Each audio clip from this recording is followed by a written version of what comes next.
नमस्कार। इस वीडियो में आपका स्वागत है। इस वीडियो में हम लोग जानने वाले हैं एक बहुत ही महत्वपूर्ण प्रश्न का उत्तर कि क्या सरकार एमएसपी की गारंटी दे सकती है। तो आइए देखते हैं।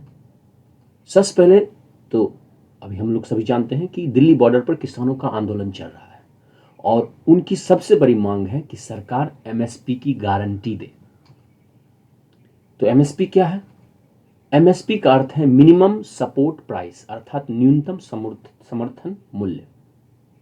न्यूनतम समर्थन मूल्य क्या होता है? यह एक ऐसा मूल्य है जिस पर सरकार किसान की उपज खरीदने के लिए तैयार होती है, भले ही उस उपज की बाजार में कीमत गिर गई हो।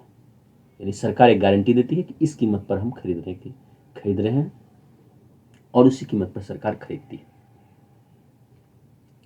वास्तव में इस एमएसपी का उद्देश्य है कि किसान को उसकी उपज का सही दाम मिले और बाजार खराब होने पर भी किसान की हालत खराब ना हो।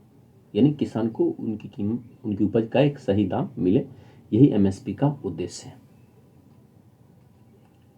भारत सरकार अभी कुल 22 फसलों के लिए एमएसपी देती है और गन्ने के लिए एमएसपी से ही मिलता जुलता फेयर एंड रिम्यूनरेटिव प्राइस देती है। इन 22 फसलों में खरीफ की 14 और रबी की 7 फसलें शामिल हैं। खरीफ की फसलें हैं धान, जवार, बाजरा, रागी, मक्का, अरहर, मूंग, उड़द, कपास, मूंगफली, सूर्यमुखी, सोयाबीन, तिल, काला तिल। और रबी की फसलें हैं गेहूं, जौ, चना, मसूर, सरसों, तोरई, कुसुम बीज। अन्य फसलें हैं जैसे जूट, कोपरा और डीहस्क्ड कोकोनट। एमएसपी का फैसला सीएससीपी लेती है। सीएससीपी क्या है? Commission for agriculture cost and prices, कृषि लागत और मूल्य आयोग, यही इसका फैसला लेती है और वह A2+FL लागत के आधार पर एमएसपी का निर्णय लेती है। अभी एमएसपी को A2+FL लागत से 50% अधिक पर फिक्स किया जाता है। तो ये A2 क्या है?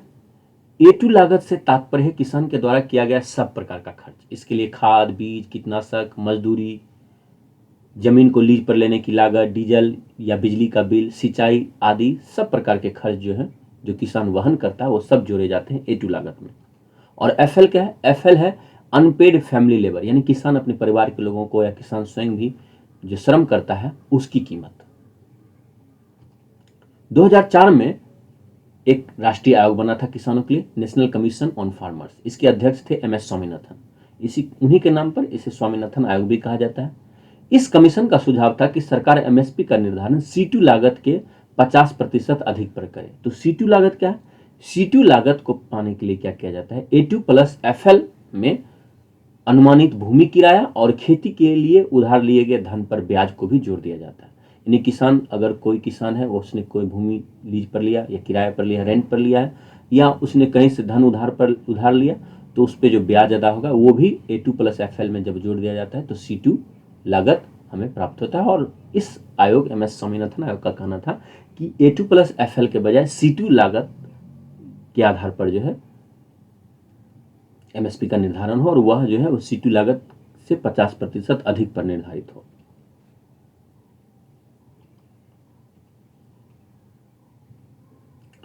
यहां यह ध्यान देने वाली बात है कि सीएससीपी भी C2 का उपयोग करती है, लेकिन वह इसका उपयोग यह सुनिश्चित करने के लिए करती है कि किसी फसल की एमएसपी इस तरह से निर्धारित हो कि उस फसल के उत्पादक राज्यों में एमएसपी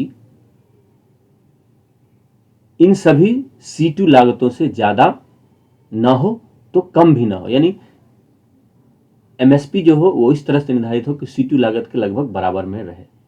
इस तरह सीएससीपी के लिए C2 लागत जो है वह एक मानक संदर्भ लागत है, बेंचमार्क रेफरेंस कॉस्ट है। इसी के आधार पर स्वामीनाथन आयोग का सुझाव था कि सरकार एमएसपी का निर्धारण A2+FL के बजाय C2 लागत के 50% अधिक पर ही करे। अब सवाल है कि एमएसपी की गारंटी देने से किसानों को क्या लाभ मिलेगा। एमएसपी की गारंटी का अर्थ हुआ कि किसान ने जो भी उपज उपजाए हैं उसे सरकार खरीदेगी और एमएसपी पर ही खरीदेगी। यह नहीं कि सरकार को जितने उठान करना है, जितना खरीदना है उतना मात्रा उसने खरीद ली और बाकी अनाज को उसने छोड़ दिया। तो एमएसपी की गारंटी मिलने से किसानों को सबसे जो बड़ा लाभ होगा वह होगा वित्तीय सुरक्षा। वित्तीय सुरक्षा क्या हुआ? अब एमएसपी की घोषणा बुआई के सीजन से पहले ही कर दी जाती है, इसलिए एमएसपी की गारंटी मिलने से किसान को बाजार में कीमतों के उतार चढ़ाव से निजात मिल जाएगी। बाजार में कुछ भी कीमत हो, सरकार तो सही दाम पर खरीदेगी ही, इसलिए उन्हें वित्तीय सुरक्षा मिलेगी, फाइनेंशियल सिक्योरिटी मिलेगी। सभी किसानों को भी लाभ मिलेगा, क्योंकि शांता कुमार रिपोर्ट के अनुसार अभी एमएसपी का लाभ केवल 6% किसानों को मिलता है। गारंटी मिलेगा तो सभी किसान इसका लाभ उठाएंगे, और अभी एमएसपी कुछ ही क्षेत्रों तक ही भी सीमित है, तो यह कई क्षेत्रों तक, यह कई राज्यों तक यह फैलेगा, तो सभी राज्यों के किसान भी इसका लाभ उठा पाएंगे। अब एमएसपी की गारंटी के जो नुकसान है उन्हें भी हमें जानना जरूरी है। सबसे पहले तो सरकारी खजाने पर राजकोषीय बोझ बढ़ जाएगा, क्योंकि एमएसपी की गारंटी को पूरा करने के लिए सरकार को बहुत अधिक रुपया खर्च करना पड़ेगा। लगभग $5 ट्रिलियन रुपये खर्च करने पड़ेंगे, कहीं कहीं 6 ट्रिलियन रुपये भी अनुमान किए गए हैं। दूसरा जो खतरा होगा वह होगा देश की फसल विविधता को, और इसके कारण पर्यावरण की समस्याएं भी पैदा होंगी।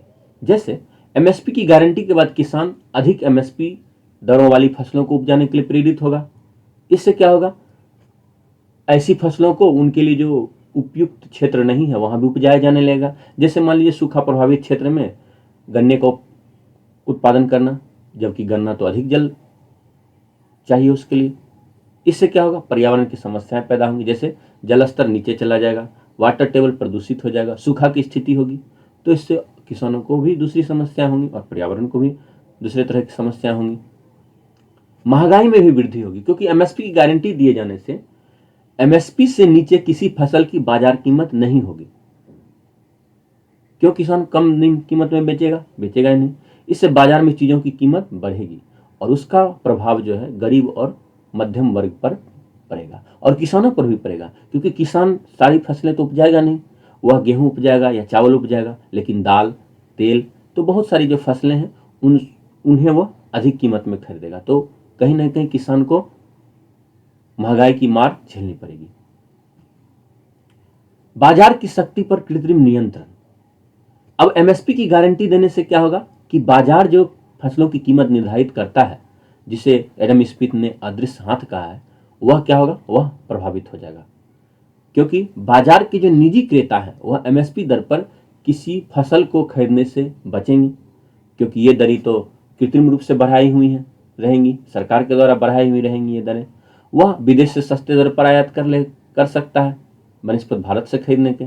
सरकार इतनी ऊंची कीमतों पर कृषि उत्पाद खरीद भी लेगी तो वह उन्हें खुले बाजार में बेच नहीं सकेगी, क्योंकि बढ़ी हुई कीमत पर कोई क्यों खरीदेगा। तब सरकार के द्वारा खरीदे गए उत्पाद भी गोदामों में सड़ेंगे और बर्बाद होंगे, क्योंकि कोई खरीदेगा नहीं, और खरीदेगा तो अधिक कीमत पर खरीदना पड़ेगा उसे।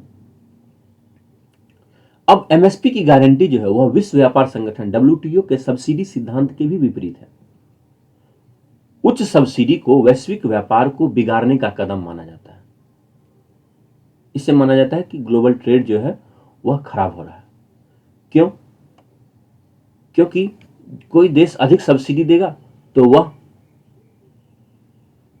अपने सामान को सस्ता कर लेगा और बाजार में पहुंचा देगा। बाजार में पहुंचेगा तो दूसरे देश के जो सामान है वो उनके लिए कीमतें जो है प्रभावित हो जाएंगी। इसीलिए डब्ल्यूटीओ सिद्धांत उच्च सब्सिडी के विरोध में है। हालांकि 2013 का बाली समझौता एक पीस क्लॉज का प्रावधान करता है और इसके अंतर्गत विकासशील देशों, जिसमें भारत में शामिल है, को खाद्य खरीद कार्यक्रम, फूड प्रोक्योरमेंट प्रोग्राम के लिए डब्ल्यूटीओ सब्सिडी की सीमा में छूट देता है। यानी डब्ल्यूटीओ तब भी कार्रवाई नहीं करता है जब सब्सिडी की सीमा टूट जाती है। भारत और अन्य विकासशील देशों के लिए सब्सिडी की सीमा कुल खाद्यान्न उत्पादन का 10% निर्धारित की गई है। इसे डिमिनिश कहते हैं। अब अप्रैल 2020 में भारत ने डब्ल्यूटीओ को सूचित किया कि उसने 2018-19 में चावल के कुल उत्पादन मूल्य $44 बिलियन के लिए $5 बिलियन तक सब्सिडी प्रदान किया। इस प्रकार भारत को पीस क्लॉज का प्रयोग करना पड़ा, क्योंकि सब्सिडी की 10% की सीमा टूट गई। अब चावल का कुल उत्पादन हुआ लगभग 44 बिलियन और भारत को अधिक से अधिक भारत कितना सब्सिडी दे सकता था, 4.4 बिलियन दे सकता था, $4.4 बिलियन दे सकता था, लेकिन उसे $5 बिलियन देना पड़ा। तो यह सीमा टूट गई और पीस क्लॉज टूटने का प्रयोग करने के कारण भारत को सूचित करना पड़ा। और फिर EU यानी European union, USA, Canada, Japan, Brazil आदि देशों ने इसका विरोध किया और तब भारत को बताना पड़ा कि घरेलू बाजार में बेचे गए चावल के स्टॉक को निर्यात करने की अनुमति नहीं दी गई है, ताकि वैश्विक बाजार में मूल्य को जो है वो डिस्टॉर्शन नहीं हो, मूल्य नहीं बिगड़े। इस प्रकार हम देखते हैं कि पीस क्लॉज का प्रयोग करके सब्सिडी की सीमा को बढ़ा देना भी आसान नहीं है, क्योंकि बहुत सारे देश इसका विरोध करते हैं। उन्हें पूरी जानकारी देने साझा करनी पड़ती है, उन्हें बताना पड़ता है कि भाई हम ऐसा क्यों कर रहे हैं, और वह जो खरीदा हुआ चावल है उसे आप विदेश में भी नहीं बेच सकते, क्योंकि उससे वैश्विक बाजार जो है वह क्या होगा, प्रभावित होगा, वहां पर मूल्य जो है वह डिस्टॉर्ट होगा, बिगड़ेगा। इसके अलावा एमएसपी की गारंटी देने पर सरकार को इतनी खरीद करनी पड़ेगी कि 10% की सीमा जो है वह टूट जाएगी। भारत को पीस क्लॉज का संरक्षण भी नहीं मिलेगा, क्योंकि वह 10% की सब्सिडी की सीमा टूट जाएगी और फिर भारत को डब्ल्यूटीओ में कानूनी मामलों का सामना करना पड़ेगा।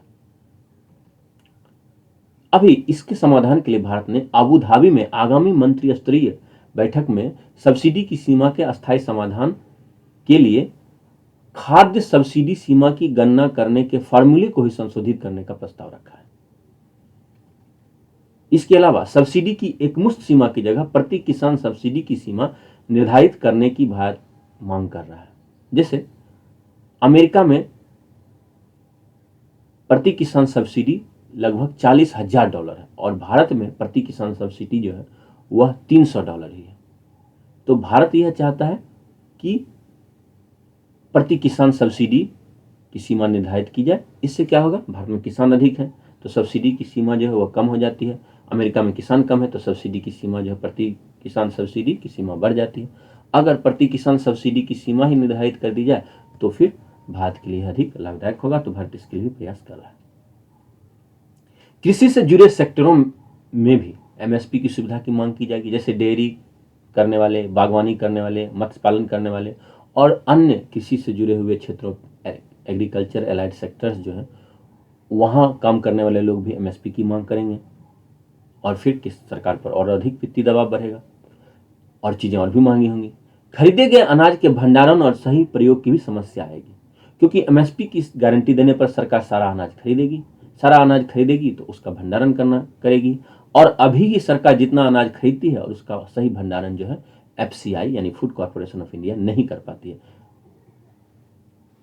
अनाज जो है वह सड़ता है, गलता है, बर्बाद होता है। इसके अलावा सरकार एमएसपी की गारंटी देने पर अपनी जरूरत से अधिक अनाज खरीदेगी, जो या तो बाजार में सस्ती कीमतों पर बेचा जाएगा या बर्बाद होगा, और बर्बाद होगा तो फिर वह पूरा जो एक्सरसाइज है वह, यह खरीदारी का पूरा जो प्रक्रम है, यह प्रक्रम ही बेकार हो जाएगा। तब सरकार को क्या करना चाहिए? सरकार मध्य प्रदेश के भावांतर भुगतान योजना और हरियाणा के भावांतर भरपाई योजना का अनुकरण कर सकती है। वहां क्या किया जाता है कि एमएसपी और प्रमुख मंडियों में फसल की जो औसत भाव है उसके बीच के अंतर की भरपाई किसान को सरकार करती है, यानी एमएसपी और मंडी में फसल का औसत भाव के अंतर जो भी कुछ होता है उसकी भरपाई जो है सरकार किसान को कर देती है। इसके अलावा सरकार क्या कर सकती है? वह कृषि अवसंरचना का विकास कर सकती है, जैसे शीत भंडारण व्यवस्था का विकास वह कर सकती है। शीत भंडारण व्यवस्था का विकास करने से क्या होगा, जो किसान डिस्ट्रेस सेलिंग करते हैं वो डिस्ट्रेस सेलिंग नहीं करेंगे, बल्कि उनको सही कीमतों पर अपने उत्पाद को कोल्ड स्टोरेज में रखने की सुविधा मिलेगी और वो सही समय पर अपने उत्पाद को बाजार में बेच सकेंगे। इसके अलावा सरकार क्या कर सकती है? सरकार अमूल की तर्ज पर किसान उत्पादन संगठन का विकास कर सकती है। ऐसे संगठनों को सरकार वित्तीय सहायता दे सकती है, योग्य प्रबंधक उपलब्ध करा सकती है, जिससे कि जैसे दूध के क्षेत्र में, डेयरी के क्षेत्र में अमूल ने अपार सफलता पाई, वैसे ही कृषि उत्पादों के क्षेत्र में भी अपार सफलता मिले। इससे एक तो किसानों को सही दाम मिलेगा, दूसरा उनके उत्पादों का वैल्यू एडिशन भी संभव हो पाएगा। अब हम लोग देख लेते हैं कि सरकार किसानों के हित में कौन कौन सी योजनाएं भी चला रही है। पीएम किसान सम्मान निधि, पीएम फसल बीमा योजना, पीएम कृषि सिंचाई योजना, किसान क्रेडिट कार्ड, और कृषि अवसंरचना विकास के लिए 1 लाख करोड़ रुपए का एग्री इंफ्रास्ट्रक्चर फंड।